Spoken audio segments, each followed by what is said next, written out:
ఈడొచ్చారు, ఇలా అన్నీ వచ్చారు. రామ్ ద ట్రావెలర్ కాదు, మీరు ఒకటిగా మళ్ళా.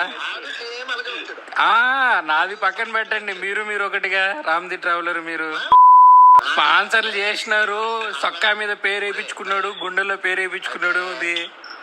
పేరు లేదు లేదు. అయితే ఈడు మీటప్ కి ఫస్ట్ టికెట్ ఈడైతే ఆడు మీటప్ కి లాస్ట్ టికెట్. మీరు ఒకటే లేండి, ఎంత కాదన్నా. ఆడి యాటిట్యూడ్ చూడాలరా. అమ్మని అమ్మ అబ్బాబా ఏదో పెద్ద సెలబ్రిటీ అన్నట్లు ఫీల్ అయిపోయి వచ్చి నేను అన్న వచ్చింది కానించే ఏడుపు రక్త కన్నీళ్ళు. అక్కడ ఉన్న వాళ్ళందరూ తిరుగుతున్నారు. మీకు ఏదైనా ఉంటే పక్కకి వెళ్ళి తీసుకెళ్ళాలి కానీ మా అందరి ముందు అనేసి స్పాన్సర్ చేసినారు, ఆఫ్రికా ట్రిప్ పంపించినారు, అన్ని చేసేసి మీరు ఒకటే అన్నావు. థాయిలాండ్ లో కొట్టడానిక ఇన్ని రోజులు కష్టపడి వీడియోలు చేయడం లేదా, క్రియేటివిటీ లేదు, కంటెంట్ లేదు, నీతులు చెప్పడం పతివ్రత కబుర్లు చెప్పడం చేస్తానని చెప్పి ఆ వీడియో ఉంది, నేను ప్లేలిస్ట్ లో పెడతాను చూడు. రక్త కనీసం ఏడుపు లిటరలీ అందరి ముందు. నేనేంటంటే అక్కడ నేను వీడియో అప్పుడే షో చేసుకుందామని వీడియో పెట్టాను. ఆ వీడియో అలా ప్లే అవుతుంది విత్ మా విడ్ పోస్టర్ తో. అది అలా రికార్డ్ అవుతూనే ఉంది హాఫ్ అన్ అవర్. అది నేను అన్నాను, నువ్వేమీ రికార్డ్ చేయక, రికార్డ్ చేస్తే బాగోదన్నా. నా సంగతి తెలియదు, రికార్డ్ చేయక అన్నాను. రికార్డ్ చేయలేదండి, ఒక్కటి కూడా రికార్డ్ చేయలేదు. అలా కూర్చున్నాడు, అన్ని చూస్తున్నాడు, అన్ని అయిపోయి మీటప్ అంతా అయిపోయింది. లాస్ట్ రెస్టారెంట్కి వెళ్ళాము. నేను కారు ఎక్కాను, వాళ్ళు ఎవరో వచ్చారు, వాళ్ళతో పాటు నేను వెళ్ళాను, నాతో పాటు కారు ఎక్కించాను. వెళ్ళాము, సాంబార్ ఇడ్లీ తిన్నాము, సర్వనా భవన్లోనే దోశ అన్నీ తిన్నాము, అంతా మాట్లాడాము. అన్నీ అయిపోయాక లాస్ట్ లోనే అన్న కూల్ అయిపోయింది కదా అన్న, ఇంటర్వ్యూ చేసుకుంటానన్నా అన్నాడు. యూట్యూబ్ పంపించుకున్నా బే చేసుకో అంటే 2 నిమిషాల్లో కొట్టాడు. అయిపోయి నాకన్నా ముందు అప్లోడ్ చేసి 1 మిలియన్ నేను 4 లక్షలు. సరే, నెక్స్ట్ టైం పెట్టండి, ఫైనల్ టచ్ ఇస్తాను వచ్చి. ఫైనల్ టచ్ లేదు ఈసారి మణిగారికి ఛాన్స్.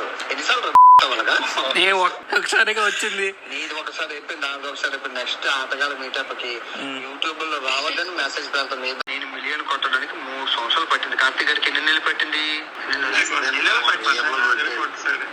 అది కూడా ఆఫ్రికాలో కొట్టాడంటే చూసుకోమని. అది ఉందరా కార్తీక్ గారి క్రియేటివిటీ. అదే ఆ దగ్గర ఉన్న స్కిల్స్ చెప్తాను చూడరా. క్రియేటివిటీ పీక్స్ నీ అమ్మ మొత్తంలో నుంచి తీస్తారు మొత్తం టాలెంట్ ని. నాలాగే సేమ్ టు సేమ్. ఇంకా ఆటలు జూనియర్ ఆటగాడని ఎప్పుడో బిల్డ్ ఇచ్చేసాడు, ఇంకా అయిపోయింది. ఇంకా కేక్ లాట అంటే ఇంకా మామూలుగా అది కరెక్ట్ గా ఎలా సెట్ చేయాలో కెమెరా అక్కడ పెడతారు. సొల్లు చూపించడంలో నా తర్వాత మించినోడు ఇది ఒక్కడే. ఎవ్వరు దిగబడిపోతారు సొల్లు చూపించాలంటే. నాకౌట్ లో గ్యాప్ లో పెడతారు. ఆర్జీబీ తర్వాత నేను, నా తర్వాత కార్తీక్ అలా బ్లాకులు చూపిస్తారు. బ్లాకులు కరెక్ట్ గా నాకౌట్లతో సహా. తెలుసు జనాలకి ఏ చూపిస్తే క్లిక్ అవుతుంది అనేసి. మళ్ళీ సొంత పూసలకి మాట్లాడుతున్నా. అలాగే సొంత పూసలో నుంచి దుబాయ్ వీడియోలని అంటే పాకిస్తాన్ అమ్మాయిని ఫోటో తీసుకొని వచ్చానంటే అందరూ నమ్మలేదు. మేము నమ్మము అని. సేమ్ వీడియో అంతే. వెళ్ళానండి ఫోటో తీసుకొని వచ్చానండి అంటారు. మొత్తానికి 5 సంవత్సరాలు 41 రోజులు 85 లక్షలకు మ్యాప్ వేసాను. ఇల్లు కట్టుకోవాలి నేను. ఇల్లు కట్టుకుని తమ్ముడికి పెళ్లి చేయాలి. గట్టి గ్యాప్లతో చేసేస్తాను. ఎప్పుడు వస్తున్నావు బ్రో ఇండియాకి? నేనేది వచ్చేం చేయాలరా. ఇంకేం బ్రో సెట్ నువ్వు ఇంకా మరి మామూలుగా ఉండదు. వైజాగ్ అదే నీతో చేయొద్దా? నీకు నాకు సింక్ అవుతుంది.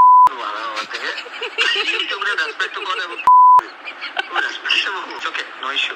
నాకు అదే కావాలి. కానీ ఆల్రెడీ నాకు కాంట్రవర్సీ అయింది. నేను కాంట్రవర్సీలో తిట్టినాను జనాన్ని కూడా. ఎవరిని తిట్టాను? అన్వేషణే తిట్టాను. నాకు ఆయనకి కాంట్రవర్సీ అయింది. సన్నీ బ్రోది అన్వేషి నాది ఉన్నప్పుడు కాంట్రవర్సీ అయింది. ఇంకా నాకు పైన స్పెషల్ లైవ్స్ కూడా పెట్టినారు. ఆ రికార్డింగ్స్ ఇంకా ఉంటాయి. వాళ్ళు ఏమంటే సడన్ గా కొన్ని ఛానల్స్ ఉంటుంది, పాతంలోకి ఉంటుంది. ఎప్పుడైతే కాంట్రవర్సీ జరుగుతుందో అప్పుడు సడన్ గా ఆ ఛానల్స్ అంతా యాక్టివేట్ అయ్యి వస్తుంది. ఆ ఛానల్స్ లో పేర్లు మున్నా బాయ్ ఇలాంటి క్రేజీ నేమ్స్ ఉంటాయి అనమాట. వాళ్ళు ఏం చేస్తారంటే, ఇప్పుడు మీరు అన్వేషణ టార్గెట్ చేస్తున్నారు అనుకోండి, మిమ్మల్ని మీ ఫ్యామిలీని రోడ్లోకి తీసుకొచ్చి బూతులు మాట్లాడడం, వల్గరిటీగా చేయడం, మార్ఫింగ్లు చేసి ఆ లైవ్లో అమ్మాయిల్ని తిట్టడం, అబ్బాయిల్ని తిట్టడం, అలాంటి ఛానల్స్ ఉంటుంది. సో వాళ్ళంతా పెయిడ్ ఛానల్స్, అవన్నీ పెయిడ్ ఛానల్స్. అలా సడన్గా కాంట్రవర్సీ టైంలోనే బయటకు వస్తాయి ఆ ఛానల్స్ అన్ని. అప్పటి వరకు వెలుగులోకి ఉండవు ఆ ఛానల్స్. అలాంటివి. మరి నా అన్వేషణ అనే వ్యక్తి మంచి పని చేయడానికి అని చెప్పేసి లాస్ట్ ఇయర్ మొత్తం బెట్టింగ్స్ గురించి ఐ మీన్ ఆల్మోస్ట్ కొన్ని మంత్స్గా నడిచింది అది. ఓకే. బెట్టింగ్స్ గురించి మిగతా యూట్యూబర్స్ ఎవరైతే క్రియేటర్స్ ఉన్నారో ఎవరెవరు చేశారని చెప్పేసి ప్రతి ఒక్కరి గురించి వీడియోస్ తీసుకొచ్చి బయట పెట్టి ప్రపంచానికి ఏదో మంచి చేస్తున్నామని చెప్పారు కదా. అలాంటి మంచి వ్యక్తి ఎందుకని పక్కన వాళ్ళ జీవితాలు నాశనం చేయాలనో లేకపోతే వాళ్ళ ఛానల్ పడిపోవాలనే చూస్తారు? మీరు ఎప్పుడైనా ఆయన డైరెక్ట్ కలిసారా? లేదు. డైరెక్ట్ కలవనప్పుడు మీకు మంచి వ్యక్తి అని ఎలా తెలుసు? కెమెరాలో కనిపించేవన్నీ రియల్ అయిపోతుందా? కనిపించినవన్నీ రియల్ అవ్వవా? ఆ, మరి మీరు అందరు రియల్ గా చూపించట్లేదా? అందరూ రియల్గా ఎందుకు చూపిస్తారు? ఇప్పుడు మీరు యూట్యూబ్ లో ఉన్నవన్నీ 100% రియల్ ఏం కాదు కదా, అన్ని కంటెంట్ అవి. ఓకే. యూట్యూబ్ లో most of the people content create చేస్తారు. ఎవరి కంటెంట్ బాగుంటే వాళ్ళకి వ్యూస్ వస్తుంది. అవును. మంచి ఇప్పుడు బెట్టింగ్ యాప్స్ ఆగిపోవడం అనేది అందరూ happy. Even I'm also so happy because జూదం ఆడితే ఖచ్చితంగా జీవితాలు నాశనం అది అయిపోతుంది. స్టార్ట్ చేసింది ఆయనే కదా, మరి అదొక మంచి పనే కదా. మంచి పని. ఇప్పుడు మంచి పని చేస్తారు, చెడ్డ పని చేస్తారు. ఇది మంచి పని చేసినారు, చెడ్డ పని చేయకూడదా ఏంటి? నేను అనేది అదే, మంచి పని చేశారని చెడ్డ పని అంటే అది ఒక కంటెంట్ ఆయనకి సంబంధించినంత వరకు దానికి వ్యూస్ వస్తుంది ఓకే. దాని మీద. ఓన్లీ వ్యూస్ కోసమే చేశారంటున్నారు మీరు, అది కూడా. అవును, ఆబ్వియస్ గా ఇంకెందుకు చేస్తారండి ఆయన? అంటే ప్రపంచంలో అందరూ దొంగనా కొడుకులే ఉంటారని చెప్పేసి అంత ఒక వీడియో ఉంటది, మీకు గుర్తుందో లేదో. అప్పుడెప్పుడో ఒక జనాల్ని ఆయనకు ఒక ఫిలాసఫీ ఉంటది, జనాల్ని తిట్టాలా, అది కూడా ఎంటర్టైన్మెంట్ వేలో తిట్టాలా అని చెప్పేసి ఆయనకు ఒక ఫిలాసఫీ ఉంటుంది. ఆయన వేలో ఆయన కంటెంట్ క్రియేట్ చేసుకుంటాడు. ఓకే. ఆయనకి సంబంధించినంత వరకు అదొక కంటెంట్, దానికి జనాలు చూస్తున్నారు, దానికి డబ్బులు వస్తాయి అంతే. ఆయన వల్ల ఇబ్బంది పడ్డ వాళ్ళు ఎవరు? నిజంగా తప్పు చేయకుండా నిజంగానే తప్పు చేసిన ఇప్పుడు మన క్రియేటర్స్ ఉన్నారు, ఆయన వల్ల ఇంకెంతమంది క్రియేటర్స్ నాశనం అయిపోయినారు. ఎవరైపోయారు ఏంటండి? మీరు ట్రావెల్ చూడట్లేదు. ఫస్ట్ కాంట్రవర్సీ ఎవరికి జరిగింది? ఉమాదత్తి. రవి బ్రో ఉన్నారు, ఉమా బ్రో ఉన్నారు. రవి బ్రో ఇప్పుడు ఎక్కడ కనిపిస్తున్నారు మీకు? ఎంత వ్యూస్ ఉన్నాయి అప్పుడు రవి బ్రోకి? ఇప్పుడు ఎంత వ్యూస్ ఉన్నాయి? మరి అంటే జనం నిజంగా ఆయన చెప్పింది నమ్మేసి ఈయన తొక్కేశారు. అవునండి, జనాల ముందర పోయి ఏడుస్తా ఉంటే, అబ్బాయి ఏడుస్తా ఉంటే జనాలు ఇంకా ఆబ్వియస్ గా అతని సైడే సపోర్ట్ చేస్తారు. ఇప్పుడు వీడు కూర్చొని నేను ఓ బోర్లని ఏడిస్తే ఎంత చేసినా నిజం లేకపోతే ఎవరు సపోర్ట్ చేస్తారు? నిజము అబద్ధం అని ఏముండదండి. అప్పుడు అదొక కాంట్రవర్సీ, ఆయనకి రీచ్ లేదు, వాళ్ళకి రీచ్ ఉంది, ఇంకా వాళ్ళ మీద పడి కాంట్రవర్సీ వీడియోలు చేసినాడు. అది అలా.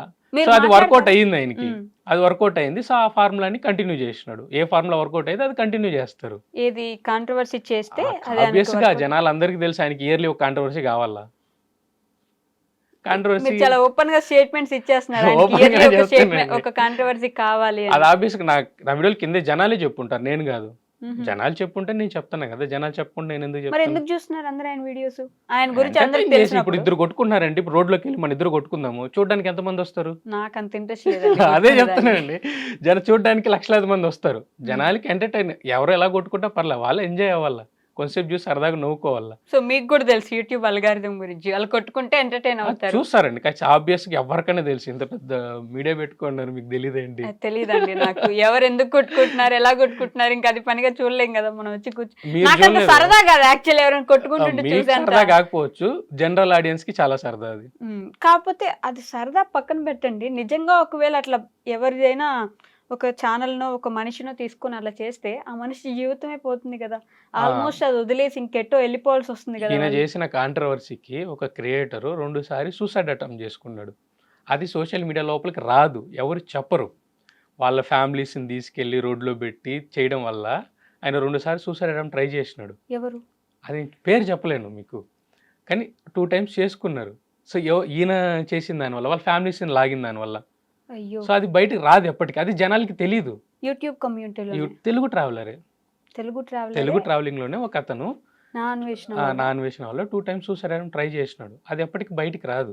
మీకు ఎలా తెలుసు బయటికి రాదన్నప్పుడు? మేము కమ్యూనిటీలో ఉంటాం కదండి, మేము మాట్లాడుకుంటా ఉంటాం ఎలా జరిగింది ఏంటి అని చెప్పేసి. అంటే మీరు అన్వేషణతో కూడా మాట్లాడతారు అప్పుడు? మేము అందరితో మాట్లాడుకుంటాం. ఇప్పుడు కాంట్రవర్సీ అయిందే, మేమేం శత్రువులేం కాదు, కత్తులు ఎత్తుకొని నరుక్కోవడానికి శత్రువులేం కదండి. ఒక మనిషి జీవితం పోయింది, అతను మాట్లాడట్లేదు. అతను ఎవరైతే సూసైడ్ అటెంప్ట్ ట్రై చేసినాడో అతను మాట్లాడట్లేదు అన్వేషిస్తూ. కానీ మీకు తెలుసు ఇదే కమ్యూనిటీలో అదే అందరికీ తెలుసు, నాకు ప్రశ్నించరా? అంటే మీదే బయటికి రావండి. ఇప్పుడు నేను అన్ఫిల్టర్ గా చెప్తాను కాబట్టి మీకు ఇన్ఫర్మేషన్ నేను చెప్పినాను. ఇంకా మీరు మీతో బ్లాగర్ తిరుగుతుంటే చాలా మంది చెప్పరు, ఎందుకు మనకి ఎందుకు వచ్చిన గొడవ అని చెప్పి సైలెంట్గా అయిపోతారు.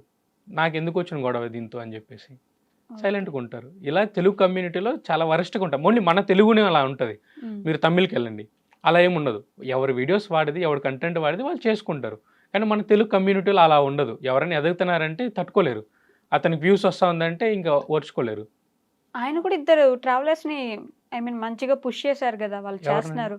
రంజిత్ అదే ఒక ఆయన వీల్స్ మీద తిరుగుతుంటాడు, తనని రామ్ ది ట్రావెలర్, వీళ్ళిద్దరిని నా అన్వేషణ సపోర్ట్ చేశారని వాళ్ళిద్దరు కూడా వీడియోస్ లో చెప్పుకొని ఉంటారు, చూసాను నేను. ఇప్పుడు వాళ్ళకిద్దరికి రిలేషన్స్ బాగున్నాయి అనుకుంటున్నారా? ఎవరిద్దరికి? అన్వేష్కి రామ్కి బాలేవా అనుకుంటున్నారా? మీరు అనుకుంటున్నా చెప్తున్నా. మేము చూసినంత వరకు బాగుందని కదా అండి, మాకు లోపలికి వెళ్ళి వాళ్ళిద్దరి మధ్యలో ఏం జరుగుతుంది అనేది మాకు చూపించరు ఎవరు. రిలేషన్స్ అయితే బాగుంది అనుకుంటున్నారు. అనుకుంటున్నాము. ఓకే అండి, అలానే ఉండని. మీరు మీ కమ్యూనిటీ గురించి చెప్పాలి, ఎందుకంటే ఇప్పుడు మీరు యాంకర్స్ ఫ్రెటర్నిటీ ఎలా ఉంది అని అడిగితే నాకు ఏదని తెలుస్తుంది, కానీ మీ ట్రావెలర్స్ కమ్యూనిటీ లోపల ఏం జరుగుతుందని నేను వచ్చి చూడలేను, నేను మాట్లాడలేను కదా. అదే అదే ఈ రిలేషన్స్ అందరికీ ఏం బాగుండండి. కెమెరా ముందర అందరూ మంచిగానే ఉంటారు, ఎందుకంటే అది ఒక 10 minutes, ఒక 10 నిమిషాలు సైలెంట్గా ఉంటే అయిపోతుంది అనుకుని ఒక కెమెరా ముందు బాగానే ఉంటారు. ఆఫ్ కెమెరా అలా ఏమి ఉండదండి. ఆఫ్ కెమెరా వేరేలా ఉంటుంది. ఇప్పుడు ఎవరైతే ఆన్ కెమెరా మనం చూస్తున్నామో సేమ్ ఆఫ్ కెమెరా కూడా అలానే ఉండరు. కెమెరా ఆఫ్ అయిన తర్వాత వాళ్ళ లైఫ్ వేరు, వాళ్ళ పర్సనల్ స్పేస్ వాళ్ళు తీసుకుంటారు. అలా ఎవరి స్పేస్ తీసుకోవడం వేరు, నిజంగా బయటకు ఒకలా లోపల ఒకలా ఉండడం వేరు. అలా ఉన్నారు. అంటే మా అందరిని మోసం చేస్తున్నట్టే కదా ఆ లెక్కన. మీరు తెలుగు ట్రావెలర్స్ మొత్తం చేయట్లేదు, అందులో ఒకరు ఇద్దరు మాత్రమే అలా ఇప్పుడు ఉండి మీరు ఇంత కంప్లైంట్ చేస్తూ కూడా ఇందాక ఏమన్నారు, మేము మాట్లాడుకుంటాం అన్నారు. అంటే మీరు కంప్లైంట్స్ చేస్తారు, గొడవలు పెట్టుకుంటారు, కాంట్రవర్సీలు చేస్తారు, యూట్యూబ్ లో కూడా గొడవలు పెట్టుకుంటారు, అయినా మీరందరూ నార్మల్ గా మాట్లాడుకుంటారు. అప్పుడు చూసే మనుషులే కదా మీరు పిచ్చోళ్ళని చేసేది. నార్మల్గా ఏం మాట్లాడుకోండి. ఇప్పుడు నాకు ఆయనకి ఎగ్జాంపుల్ చెప్తాను. నాకు ఆయనకి గొడవ జరిగింది last couple of months back, 1.5 year అవుతుంది అనుకో. తర్వాత మేమేం మాట్లాడుకోలేదు, ఇద్దరు బ్లాక్ చేసుకున్నాము, రిపోర్ట్ చేసుకున్నాము, ఆడికి అయిపోయింది. తర్వాత రీసెంట్గా ఇంకా ఆయన ఇనిషియేటివ్ చేస్తే మాట్లాడడానికి, అప్పుడు జస్ట్ హాయ్ బాయ్, ఏ కంట్రీలో ఉన్నావు ఏంటి అని ఇన్ఫర్మేషన్ అడిగితే చెప్తాము, అంతవరకు. అంతకు మించి అయితే ఉండదు. అంతకు మించి మాట్లాడుకోవడానికి అయితే ఆడేం మాట్లాడుకోం. ఎవరి లైఫ్ వాళ్ళది, ఎవరి కంటెంట్ వాళ్ళది, వాళ్ళు చేసుకుంటూ ఉంటారు. కానీ రీసెంట్లీ ఈ రిపోర్ట్ చేయడం వల్ల, డిపోర్ట్ చేయడం వల్ల ఏమవుతుందంటే ఈ క్రియేటర్స్, చాలా మంది క్రియేటర్స్ అక్కడక్కడ ఆగిపోతున్నారు అనమాట. సప్రెస్ చేశారన్నారు. సప్రెస్ చేసినారు. ఇప్పటికి చైనా సిరీస్, చైనాలో ఎవరు వెళ్ళినా వ్యూస్ రావాలి. ఆఫ్ఘనిస్తాన్ మీరు రోడ్లు చూపిస్తేనే 1 లక్ష రావాలి, అది content. Afghanistan is like that only. So అయినా సరే ఆఫ్ఘనిస్తాన్ ఎందుకు వెళ్ళలేదంటే అప్పుడు సప్రెస్ చేసినారు కాబట్టి వెళ్ళలేదు ఆఫ్ఘనిస్తాన్.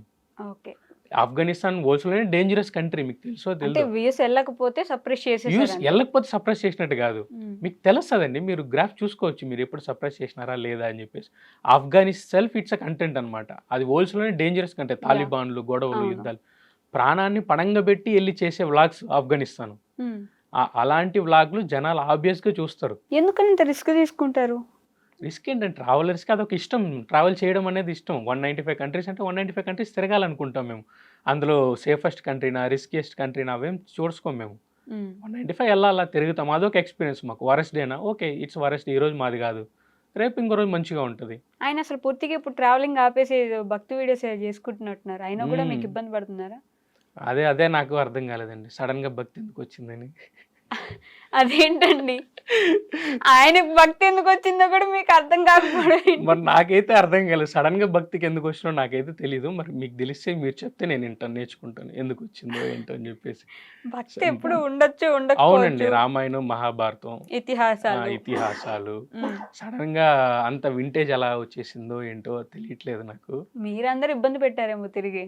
మేమేమి ఇబ్బంది ఏం పెట్టలేదండి, ఆయన ఇష్టం, ఆయన కంటెంట్ అయింది, మా కంటెంట్ మాది. మరి సడన్ గా భక్తి ఎలా వచ్చేసిందో అని కూడా అన్నారు మళ్ళీ మీరు ఇప్పుడు. అదేలేండి, ఏదో చేసుకుంటున్నాను ఆయన, పాపం కంటెంట్ అయిపోయింది, ఏం చేసుకుంటాడు, ఏదో